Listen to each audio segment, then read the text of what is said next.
The morning sun streamed through the tall windows of my mother's Victorian dining room, casting golden light across the elaborate Easter spread she'd spent days preparing.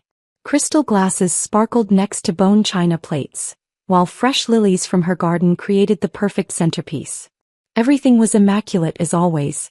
Everything except me. I sat at the far end of the mahogany table in my simple cardigan and jeans, watching my family gather for our traditional Easter brunch. At 31, I was the odd one out, the daughter who'd chosen words over wealth, stories over status. The family disappointment who spent her days playing with imaginary characters, instead of building a real career. My brother Marcus arrived first, as always making an entrance in his perfectly tailored suit. At 35, he was the golden child, the successful investment banker who'd followed in our father's footsteps. His wife Jennifer clung to his arm like a designer accessory, her diamond bracelet catching the light as she air-kissed our mother. "Sorry we're late," Marcus said, not sounding sorry at all. "Had to take a call from Tokyo. The markets never sleep, you know." My sister Veronica arrived moments later with her husband David, both looking like they'd stepped out of a country club magazine. She managed 3 high-end boutiques and never let anyone forget it. "Traffic was terrible," she announced. "Everyone's going somewhere for Easter. Though I suppose some people don't have anywhere important to be." The comment was directed at me, of course.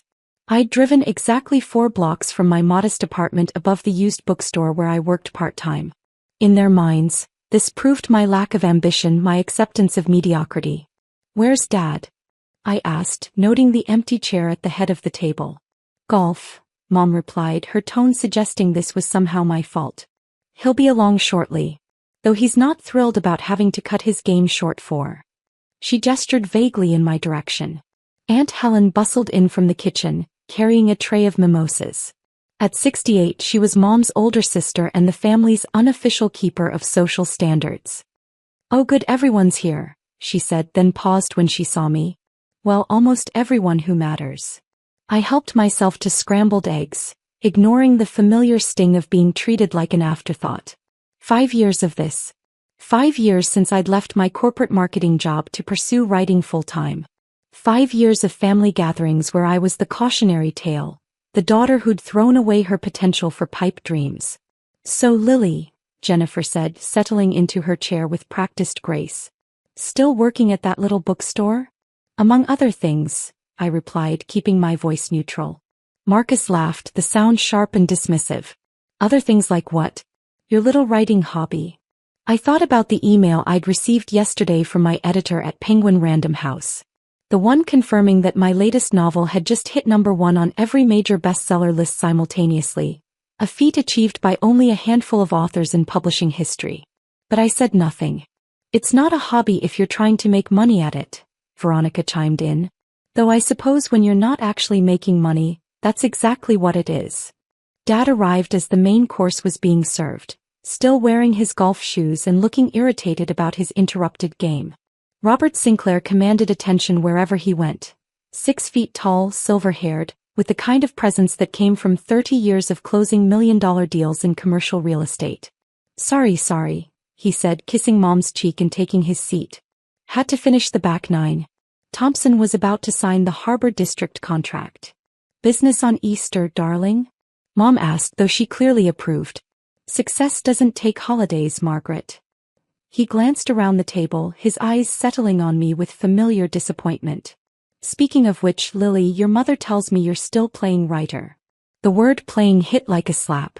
I'd been writing seriously for 8 years, publishing for 5, but to him it would always be playing. "I'm still writing, yes." "Any actual sales this quarter?" Marcus asked, cutting into his ham with surgical precision. "Or are we still talking about artistic fulfillment and exposure?" I thought about my royalty statement from last month. 7 figures for the quarter alone. But they'd never believe it, and I wasn't ready to share that information yet. "Some sales," I said simply. Veronica snorted. "Come on, Lily. Real numbers. How much did you actually make last year? And I mean profit, not just gross sales from those tiny independent bookstores." The irony was almost painful. Last year I'd earned more than all of them combined, but I lived simply, drove a 10-year-old Honda, and worked part-time at Mrs. Chen's bookstore because I loved the community of readers who gathered there. Writing is such an uncertain field, Aunt Helen said, spreading jam on her croissant. No stability, no benefits, no real future. It's fine as a hobby, dear, but you really should consider a backup plan. Or a main plan, Dad added pointedly. Thompson's company is expanding their marketing department. I could put in a good word. Get you back into the real world. The real world. As if the world I'd built, the readers who wrote to tell me my books had changed their lives, the letters from teachers using my novels in classrooms, the young writers who called me their inspiration, wasn't real.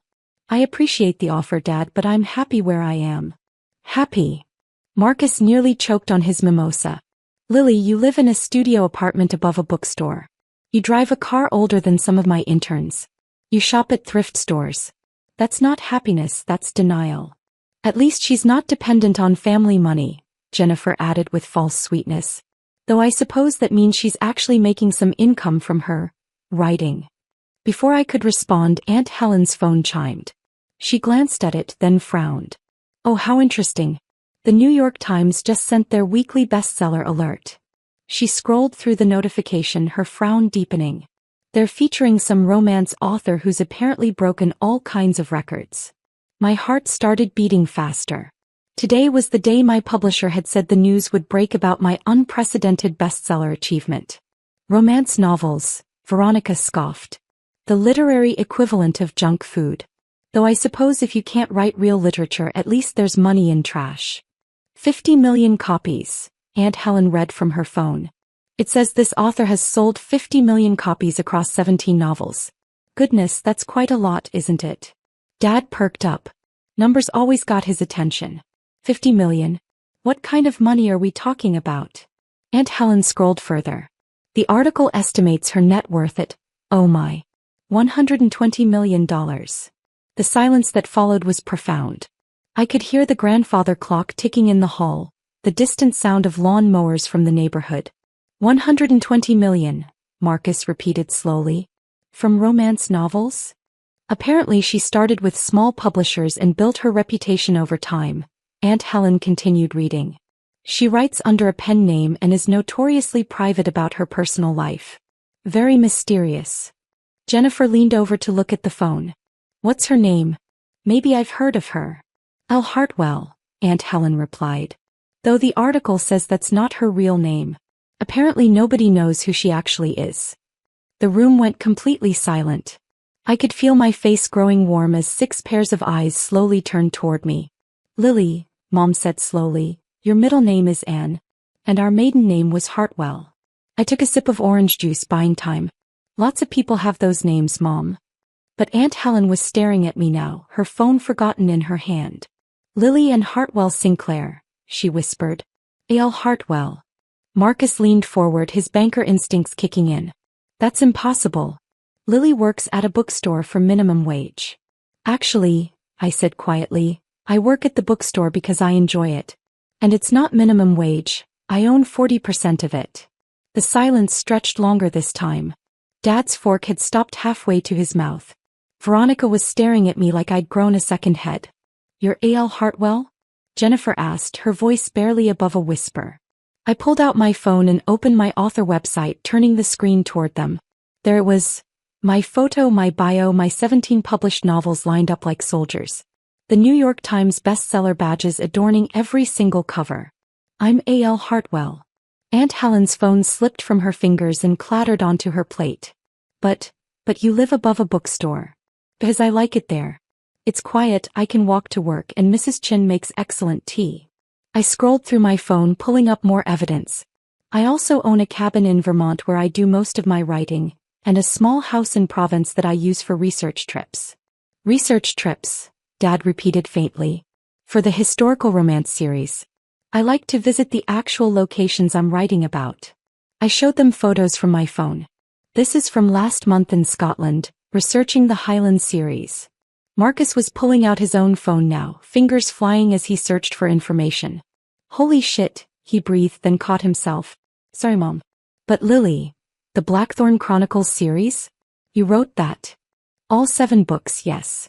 Jennifer's been obsessed with those books for 2 years, he said, staring at his wife. She's read them like 6 times each. Jennifer's face had gone from pale to bright red. You're kidding. Marcus, your sister wrote the Blackthorn series? I have signed copies in our bedroom. Wait, Veronica said, her voice sharp with disbelief. If you're really this famous author, why are you living like this? He gestured at my simple outfit. Living like what? Comfortably? Simply. I took another bite of eggs. Veronica, what exactly do you think success looks like? Success looks like showing it, she snapped. Success looks like designer clothes and luxury cars and not working retail. I don't work retail. I'm a best-selling author who happens to enjoy helping Mrs. Chen run her bookstore 3 days a week. I pulled up another screen on my phone. Would you like to see last month's royalty statement? I turned the phone toward them. The number at the bottom made Aunt Helen actually gasp. That's just 1 month? Dad asked, his voice hoarse. That's 1 month. Though it was a particularly good month. 3 of my backlist titles got picked up for Netflix adaptations. Netflix adaptations? Mom spoke for the first time in several minutes. The Midnight Garden trilogy. They're starting production this fall. I swiped to my email app, showing them the correspondence with the streaming platform. I'm executive producing, which means I have creative control over the adaptations. Marcus was still scrolling through search results on his phone. The articles. They're calling you one of the most successful indie to traditional crossover authors in publishing history. Indie to traditional. Dad looked confused. I started by self-publishing on Amazon, I explained. Built a readership, proved the market existed, then major publishers started bidding for my backlist and future books. It's actually a fairly common path now, though I was one of the early success stories. But why didn't you tell us? Mom's voice was small, almost wounded. I set down my fork and looked around the table at their faces. When would I have told you? During which conversation about my failure to launch? Which lecture about needing to get serious about my life? The silence that followed was uncomfortable. Memories of countless family gatherings flickered between us. All the times they dismissed my writing. All the suggestions that I needed to find a real job, all the comparisons to Marcus and Veronica's more traditional success. Last Christmas, I continued, you told me I was embarrassing the family by not having a proper career. At Thanksgiving, Dad suggested I was too old to still be chasing childhood dreams. And just 20 minutes ago, Marcus called my writing a hobby. We didn't know, Jennifer said weakly. You didn't ask. I pulled up my Amazon author page, showing them the wall of 5-star reviews, the millions of ratings, the fan comments from around the world. You assumed. You saw where I lived and how I dressed and decided you knew everything about my life. Dad cleared his throat. Lily, we thought we were being supportive. Encouraging you to pursue stability. Stability. I laughed, but there was no humor in it. Dad, I own my apartment building. The entire building. I bought it 2 years ago because I liked living there and wanted to ensure my neighbors wouldn't be displaced by gentrification. More stunned silence. Veronica was frantically Googling something on her phone. The bookstore, she said suddenly. You said you own 40% of it. Mrs. Chen's son wanted to sell when she got sick last year. I bought his share to keep it in the family, then bought another 10% from an investor who was pressuring her to change the store's character. How much? Marcus started, then stopped. How much what? How much are you actually worth? I considered the question. Financial privacy had always been important to me, but they'd pushed the conversation here. Forbes estimated $120 million last year, but that was before the Netflix deal and the new publishing contract. I showed them the article Aunt Helen had been reading. This year it'll probably be closer to $150 million. The number hung in the air like a physical presence. Dad's golf achievement from the morning suddenly seemed very small.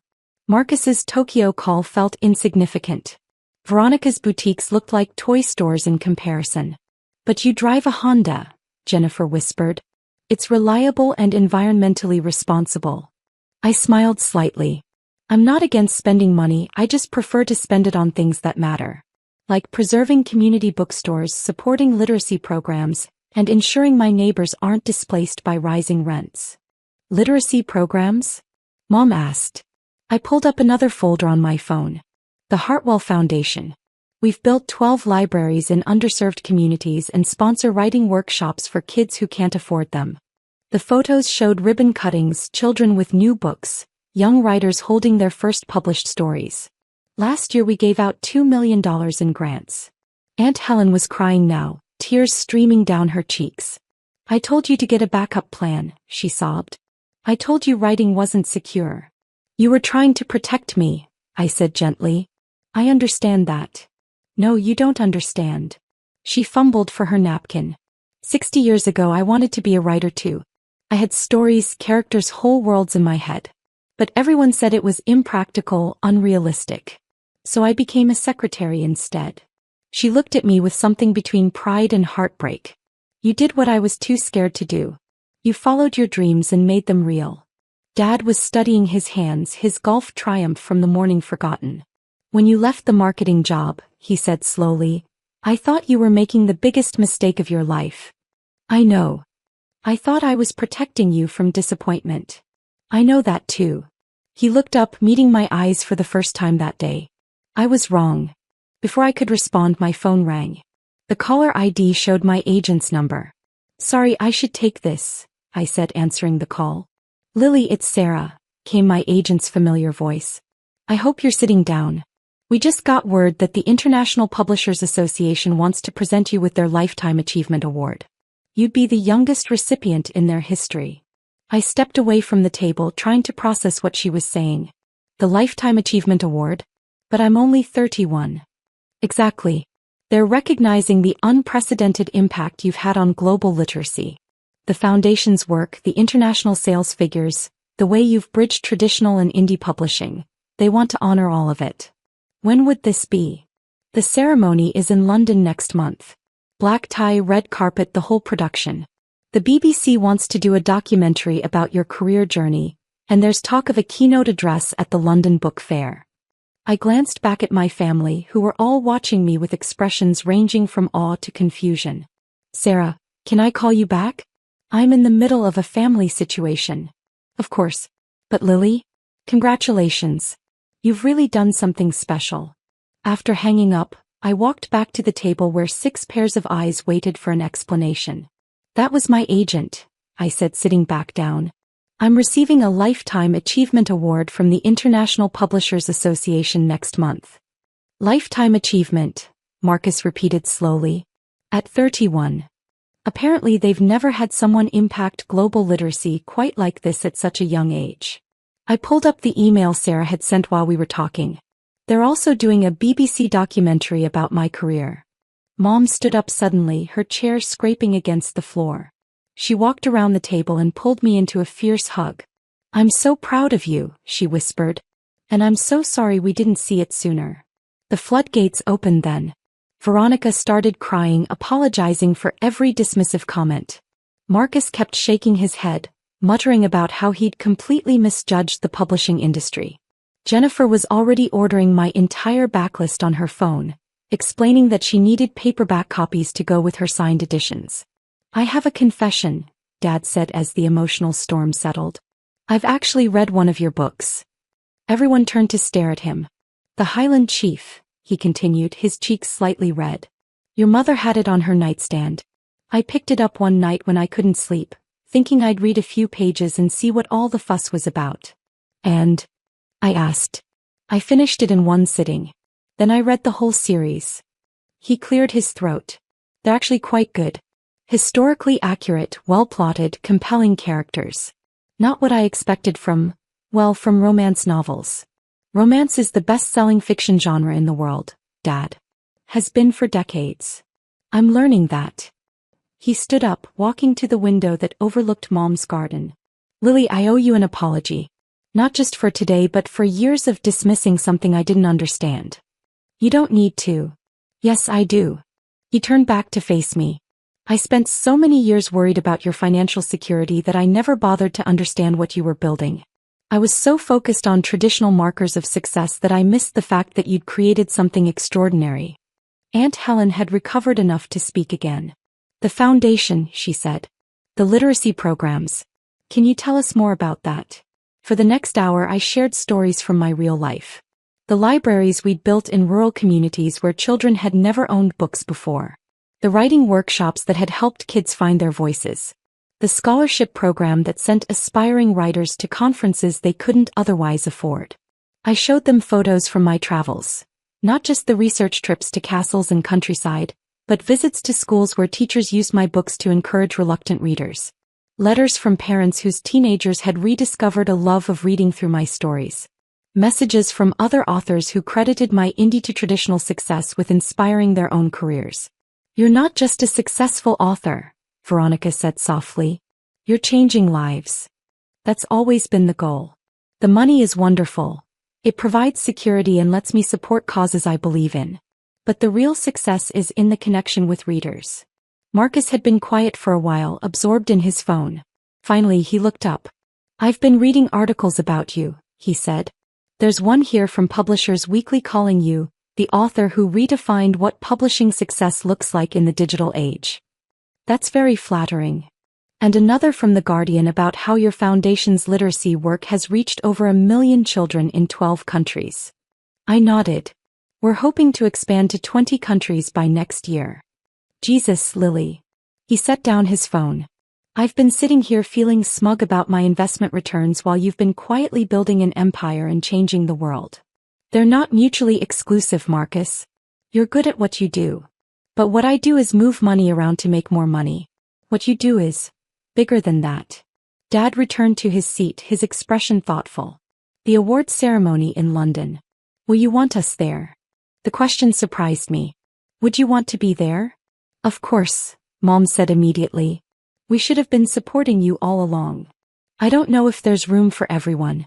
These events usually have limited seating." "Then we'll watch the BBC stream," Veronica said. "We'll throw a viewing party here. Invite the whole family, all the neighbors. Show them what real success looks like." As the afternoon wound down, the conversation shifted to logistics and future plans. Marcus wanted investment advice about entertainment industry stocks. Veronica asked about trademark protection for my pen name. Dad inquired about the tax implications of international royalties. But it was Aunt Helen who asked the most important question. "Lily, dear," she said as we were clearing the table, "are you happy?" I paused, thinking about my small apartment above the bookstore, my quiet mornings writing at Mrs. Chen's tea counter, the emails from readers that made every difficult chapter worthwhile. "Yes," I said simply. "I'm happy." "Good." He squeezed my hand. "That's the only success that really matters." As I drove home in my reliable Honda Civic, my phone buzzed with texts from family members who were already sharing news of my success with their social circles. Photos of my book covers appeared on various social media accounts, along with proud announcements that I was their daughter, sister, niece. The irony wasn't lost on me. For 5 years I'd been their embarrassment. Now in the span of one Easter brunch I'd become their crown jewel. But as I pulled into my parking spot behind the bookstore, I realized something important. Their opinion of my success had never actually mattered. What mattered was that I'd stayed true to my vision, built something meaningful and found a way to make a living doing what I loved. Mrs. Chen was watering plants on the front steps when I walked up. "How was family brunch?" she asked with a knowing smile. "Educational," I replied. "For all of us." "Ah." She nodded wisely. "Sometimes the people who know us longest understand us least." I climbed the stairs to my small apartment, thinking about the awards ceremony in London, the new publishing contract waiting for my signature, and the dozen story ideas competing for attention in my notebook. Tomorrow I'd call Sarah about the documentary. I'd review the foundation's grant applications. I'd probably spend an hour answering emails from family members who were suddenly very interested in my career. But tonight I'd do what I'd been doing for the past 8 years. I'd sit at my desk, open my laptop and write the next chapter. Because that's what writers do. We write the stories that matter to us, trust that they'll matter to others and build our own definitions of success one word at a time. 3 months later I stood on the red carpet in London, wearing a designer gown that cost more than my car but felt worth it for the occasion. The International Publishers Association had rolled out every honor they could bestow, and the BBC documentary crew followed my every move. As I accepted the Lifetime Achievement Award, I looked out at the audience of publishers, authors and literary dignitaries. In the front row sat my family, Mom and Dad, Marcus and Jennifer, Veronica and David, even Aunt Helen, all beaming with pride. When I started writing, I said during my acceptance speech, I had no idea it would lead here. I wrote because I had stories to tell, characters who demanded their voices be heard.